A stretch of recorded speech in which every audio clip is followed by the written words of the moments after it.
Welcome to the second day of the International Cooperation Forum, both here in Zurich at the ETH and online. This year we focus on economic growth, economic development, and how Switzerland can support partner countries in a socially and environmentally sustainable way. Today we also highlight Ukraine and innovation, key topics for Switzerland. But we start the day with the voices of youth.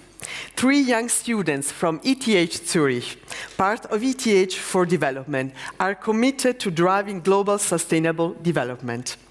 ETH for Development connects future change makers here at ETH Zurich with partner universities across Africa. And it is my pleasure to hand over to Professor Isabel Günther and the students. Thank you for being here.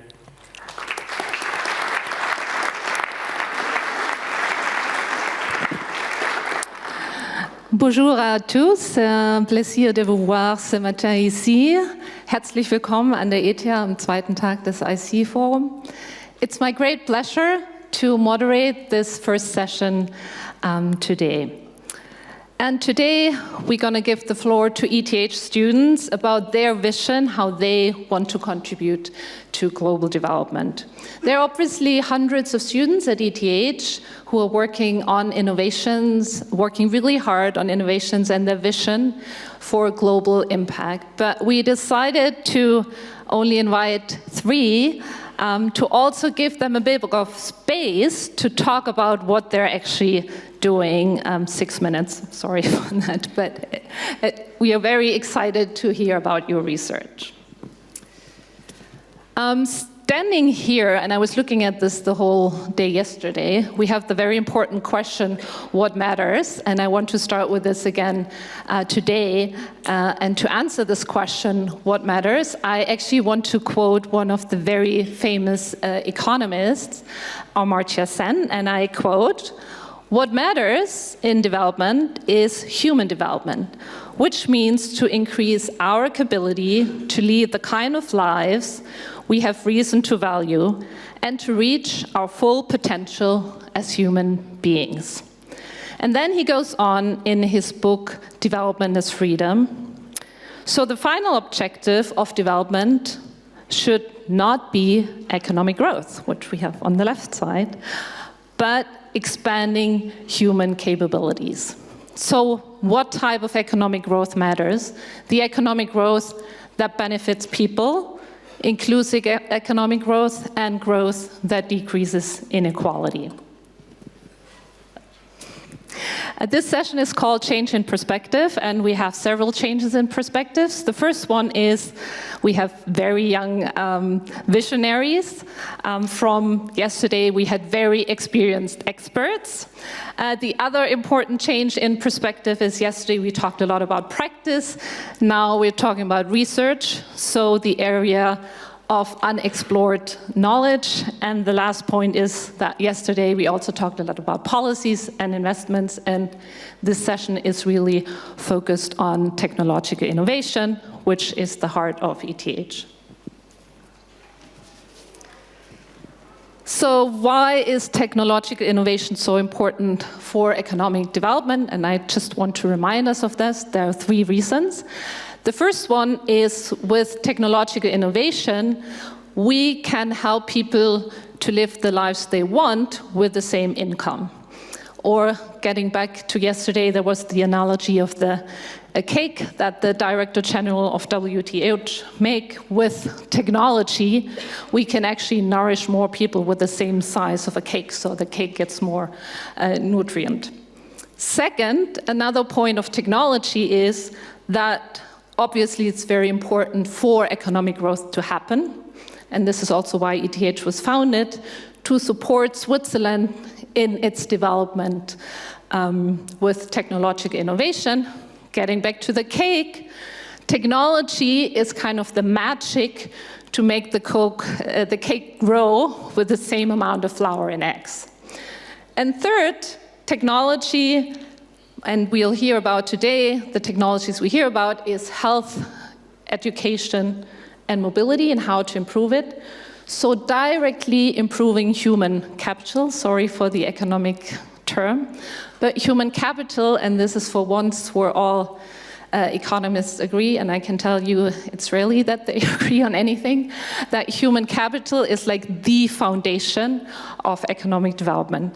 And with that, I would like to give to our first speaker, Charlotte Meyer. Please come to the floor.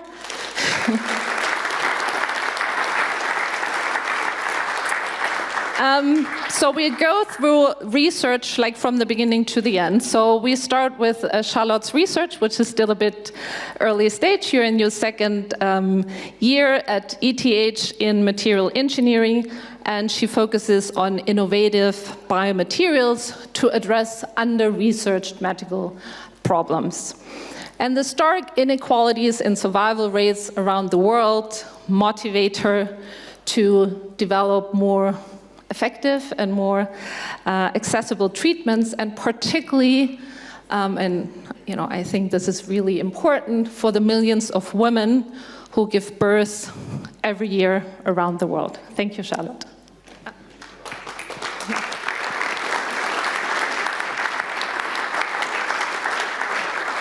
Yeah, thank you very much, Isabel, for the very nice introduction. So, every minute, 250 mothers give birth in the world. But unfortunately, every 2 minutes, a mother dies from childbirths. Now, this is a global average. But actually, if you look at this map, we can see that there are enormous inequalities when it comes to the risk of dying during pregnancy or from childbirth. In regions such as Sub-Saharan Africa or Southeast Asia, this risk is disproportionately high. To give you an example, here in Switzerland, there's only 7 maternal deaths per 100,000 live births, while in South Sudan, this number goes all the way to more than 1,200 maternal deaths per 100,000 live births, which means that when you give birth, the risk of dying is 175 times higher in South Sudan compared to Switzerland.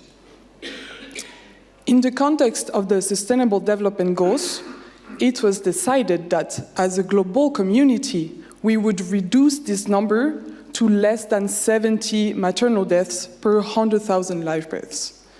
What are actually mothers dying from? Mothers are dying from excessive bleeding after childbirth, so excessive blood loss from the uterus after childbirth. And we're talking about more than half a liter of blood and even greater volumes that are life-threatening. And it's actually the first cause of maternal deaths worldwide and accounts for around 70,000 deaths per year. It's disproportionately affecting low and middle income countries because all the management treatments and methods were designed for use in high income countries. This condition was identified as one of the biggest challenges in maternal health, and any innovation, any advances to improve this condition would benefit and help to reach the Sustainable Development Goal 3. So, to this purpose, we have been developing a hydrogel foam to stop excessive bleeding after childbirth, and it works as follows. So, in case of excessive bleeding from the uterus, an applicator can be inserted through the vaginal canal all the way to the uterus, and a foam will be injected in the uterine cavity to completely fill it and stop the bleeding. Once the bleeding has ceased, this hydrogel foam can be gently and painlessly removed. Where are we so far in the development of this hydrogel foam? So here you can see an image of this foam, and we're working towards having a simple and rapid application, as well as make it suitable to use in low-resource settings. We could prove on our models that we can exert pressure as well as support the coagulation, meaning we can enhance the blood clot formation to stop the bleeding. Additional safety tests has been run to be sure that we're not harming anyone, basically, and we tested on human cells, blood, and tissues. The next steps is to test this foam on our animal models and then move to clinical trials to eventually make this technology accessible to everyone in the clinics. What are the potential impacts of such a technology? First of all, it can prevent thousands of deaths and reduce the inequalities when it comes to the risk of dying from childbirths. It has also been proven that the presence of a healthy mother is very beneficial for the health of the baby. We could also reduce the emotional trauma linked with such a condition for the mother, but also for her close circle. And lastly, such a technology could also greatly lower the hospital costs linked with such a condition, as well as provide more accessible care, especially in low and middle income countries. So I come to the end of this short presentation. My name is Charlotte Meyer. I'm a PhD student, and it was really my great pleasure to present today this ongoing project done under the supervision of Professor Inge Hermann and in collaboration with Dr. Thomas Rdoch. And if you're interested in the topic, or if you know people working in hospitals in low and middle income countries, I would be more than happy to discuss and exchange with you throughout the day. Thank you very much for your attention.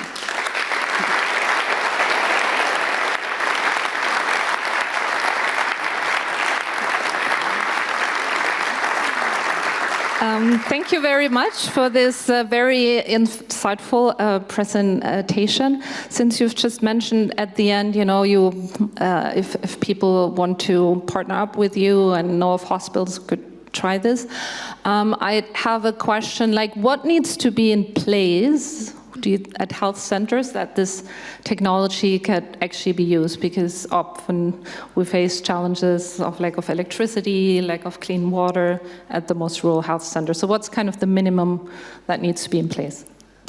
Yeah, thank you. That's a very interesting point. Actually, it's one of the biggest strengths of our technology. You don't require much. So far, we still need to refrigerate our foam, but eventually, so we're working towards not even needing a fridge. So at the end, you would have just a cartridge with the foam inside and a tube like the applicator. And this would also make this technology suitable for use in more remote places and even outside of health facilities. Maybe a total different question. Would it also be interesting for Swiss hospitals? Yeah, absolutely. There's always a need for alternatives to available treatments. And a benefit of this would be if it's available in Switzerland, for example, it can be sold at a bit higher price to then lower the price in low and middle income countries. And this is a strategy, if I can say it like this, that is already used for other medical devices. Thank you very much. So I'd now like to give the floor to Frank Odhiambo, who is actually at the end of his PhD, so he will defend his PhD this year. He is doing a PhD in economics, so if you have more questions on economic development, reach out to him in the break. Frank is very much motivated to lowering inequalities in education, both globally as well as nationally, and especially for children with disability, which the WHO has once called the biggest minority in the world. And so his vision is really to contribute with his work to better education, both for children, but also actually for students up to PhDs in Africa. Frank, the floor is yours. Thank you so much, Professor Gunther. I'm very excited to present one of my research projects that I actually do together with Professor Gunther. So she is the advisor for my PhD, in which we look at the role of educational technology, tablets, in improving educational outcomes for children with disabilities in sub-Saharan Africa. Before I take you through what exactly we do, I want to put you in the setting of one of our study participants. Hypothetically, I'll call them a Chieng. So think that you're a Chieng. You're a 10-year-old girl living in a rural village in Kenya. Every day in the morning, your brothers and your sisters go to school while you stay behind. And why do you stay behind? Because you have a physical disability, so you cannot walk without an aid. And your school is about 3 kilometers away. You require a wheelchair to get to school, but you do not even have a wheelchair in the first place, which means that you don't go to school very often. Sometimes your sibling carries you to school, or they walk you to school, but this is your typical everyday challenge. When you actually get to class, you still face additional challenges. Typically, teachers are not trained to instruct with your disability in mind, so they don't have specialized training.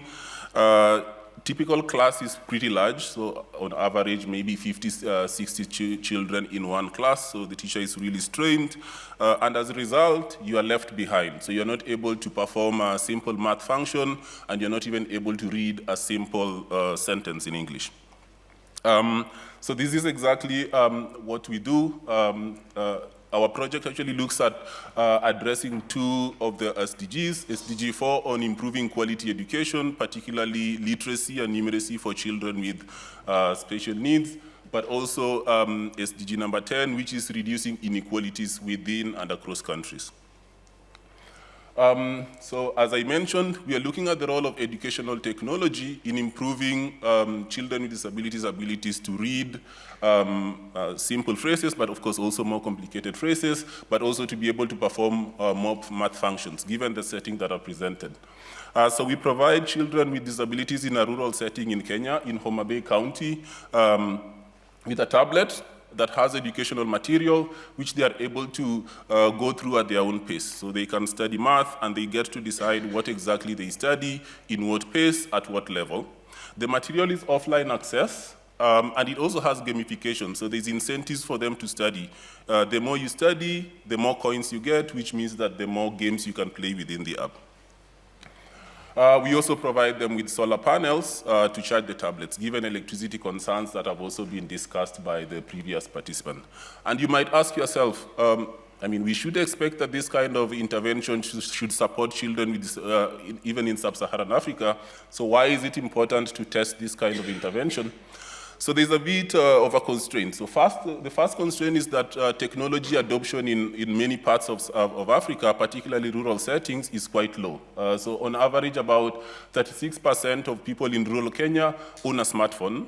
But there's also challenges with electricity access and internet access. So in our survey that we ran in Homa Bay County, only about less than 10% of respondents say they had access, they were connected to the national grid. And only 16% mentioned that they were connected to the internet in the last 30 days. So you can see that there's a lot of constraints in terms of electricity access and internet. But there's also behavioral questions. If you give children tablets, will they use them to study content, or are they just going to play games on the tablet? And also, the tablet's good for mental health. This is also a question that actually has been discussed a bit in the Swiss space. Are these tablets good for your mental health? So this is why it's important to test this kind of an intervention in a setting such as ours. And so what we do is we run a field experiment in which we recruit about 600 children in Homa Bay County.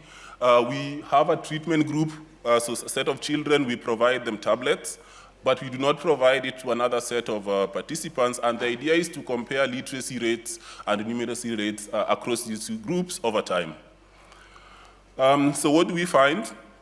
So our first result is actually very, very impressive, is that there's about a 95% take-up. So of all the parents and children who are offered the tablets, 95% accept it. And this is quite important, because this is a problem, a question that also is discussed within development space, how much of technology intervention will be accepted by participants. And we actually see huge improvements in literacy and numeracy. So on average, about 15% increase in the ability of children to read a simple phrase and also to comprehend what exactly they have read from this phrase. And we also see just about the same margin of effects on numeracy, particularly on addition, multiplication, and division.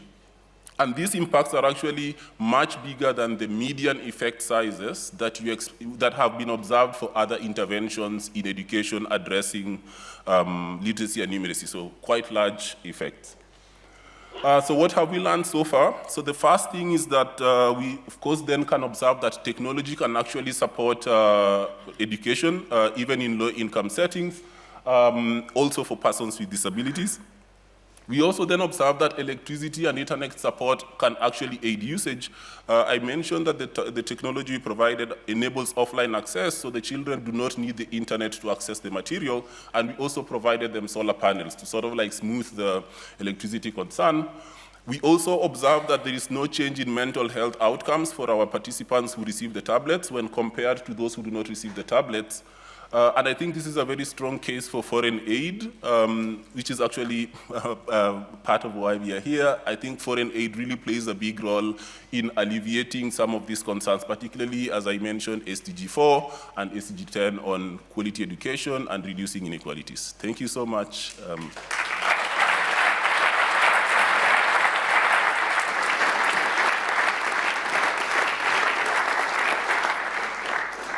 Thank you, Frank. So the question I have for you is a bit challenging. So actually there's lots of research on education technology, and most of the research is actually more pessimistic about what education technology can actually do to improve learning.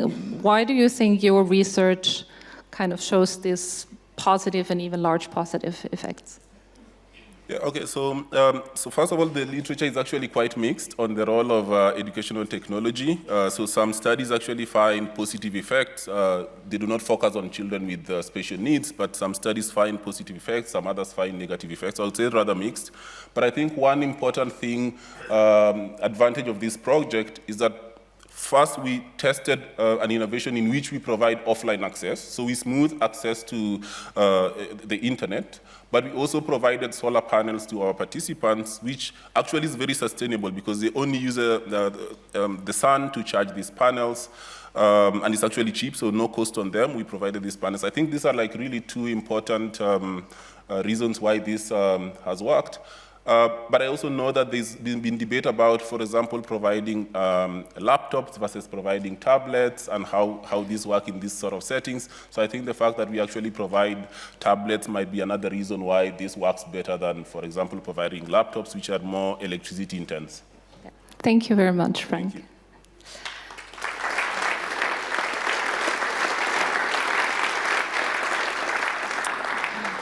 you. And now I'd like to welcome Dr. Grace Cago to the floor. So you've heard she's a doctor, so she has already finished her PhD. And so what she is doing now, she has an ETH Social Impact Pioneer Fellowship, which can be used to transform research in actually real-world impact, and also thanks to SDC for financially supporting these impact fellowships. So you did your PhD on computer engineering and artificial intelligence, and you want to use this to improve the lives of the urban population around the world to move a bit faster than is often done in many cities around the world. And so with these technologies you're thinking about, given that now already 40% of the population in low and middle income countries already lives in cities, and this number will be growing, I think your technology could touch many if successful. So yeah, now we hear about the research that has been done and what you are thinking of transforming it into action. Thank you. Thank you, Isabel.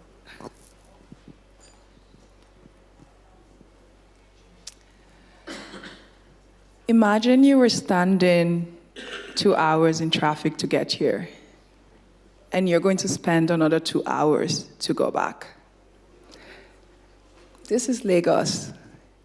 7 years ago, this was me every day going from home to work and then back home. This adds up to almost a decade of life spent in traffic, lost to traffic. Time that could have been spent with family, friends, work, basically the things that matter the most. In addition, traffic can actually reduce life expectancy because of the pollution and also the health issues it creates. Lagos is an example of many developing cities around the world. Think of Jakarta, Bogota, or even Mumbai. These cities lose up to $65 billion annually to congestion. This problem is going to get worse. This is because by 2050, 70% of the population will be living in cities. So how did we get here? Poor planning and investment decisions. Take Zurich as an example. Zurich and Lagos, they have relatively very similar population density, which means similar planning issues. But Zurich benefits from high-cost advanced planning tools that is backed by large amounts of high-quality data. Lagos, on the other hand, lacks the resources and the data infrastructure that is needed for this kind of planning.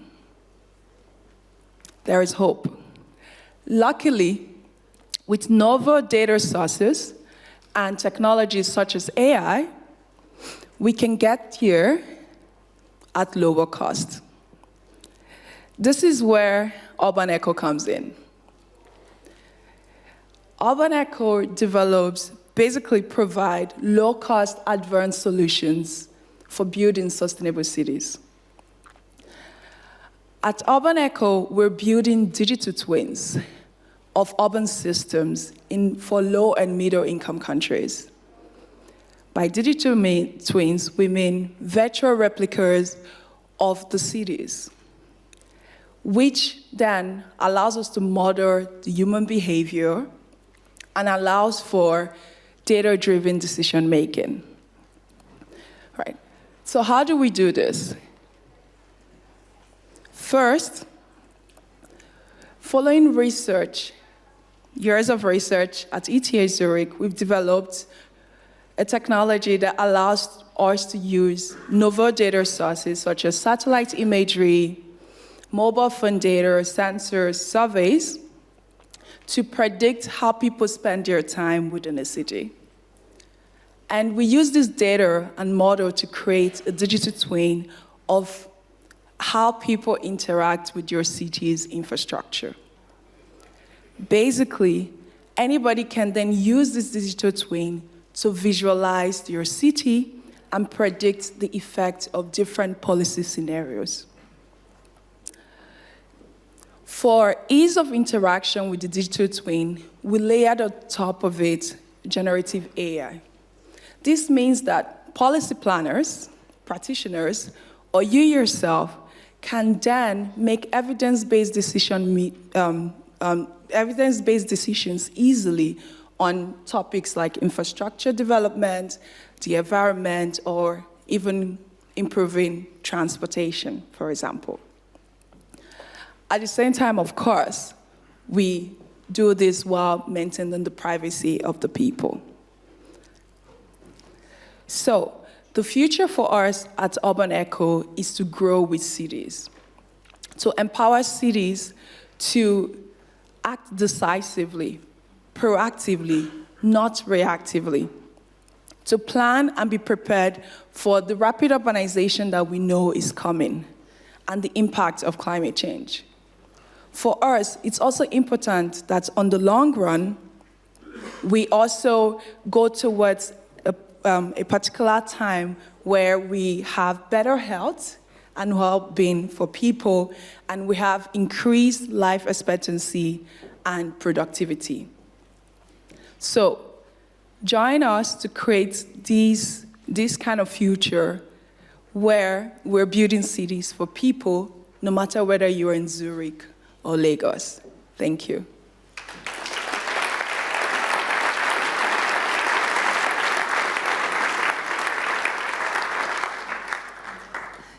Thank you very much. So you said, this can then be used to model different policies for transport planning. Can you give some examples, like very concrete examples, what type of policies you're thinking of that then one could easily simulate with the digital twins? Yes, thank you, Isabel. So you can actually model and visualize and simulate different policy scenarios. For example, you can actually layer on top of it a flood risk model where you're trying to find out if we have flood today or tomorrow, which part of the cities or road infrastructure will be affected, which communities will be impacted the most. That's one basic example. Another example is for resource allocation. For example, I discussed population growth. So if the population grows, should we build trams or trains, or should we expand the road? Those kind of questions you can answer to understand the impact on the population itself, and also consider things like emission, and if it would increase congestion, and so on. So thank you very much. Maybe one last question. Do you already have customers? Yes. I'm just actually coming from Lagos, where I was discussing with the Lagos Transport Authority, who has shown interest. We're also in conversation with international organizations, development agencies that see the potential of what we're building as well. Thank you. So thank you very much.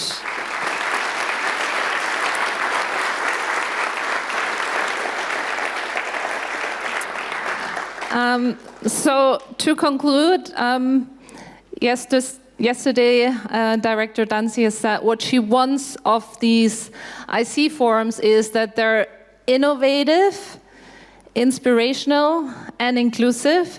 And I think you have done a great job showing technological innovation for inclusive development, and you have also been very inspirational speakers and researchers with this big vision to change the world with what you do. So thank you for that. One applause again.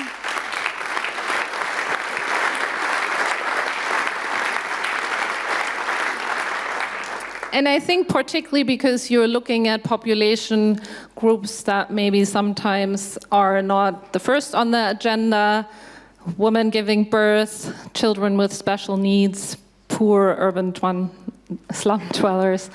So thanks for that as well. And then to finally conclude, the ETH president, Meso, has said yesterday, so my boss has said yesterday, ETH was founded to serve society and is still committed to serve society. And I just want to add not only Swiss societies, but societies around the world. And last, I'd like to invite everybody in the room, if you have a question or a need where you think that science or technology at ETH can support, please reach out to ETH4D. And we are very happy to connect you with scientists at ETH to team up to make your vision a reality. So thank you very much. And with that, we go to the next session. Thank you.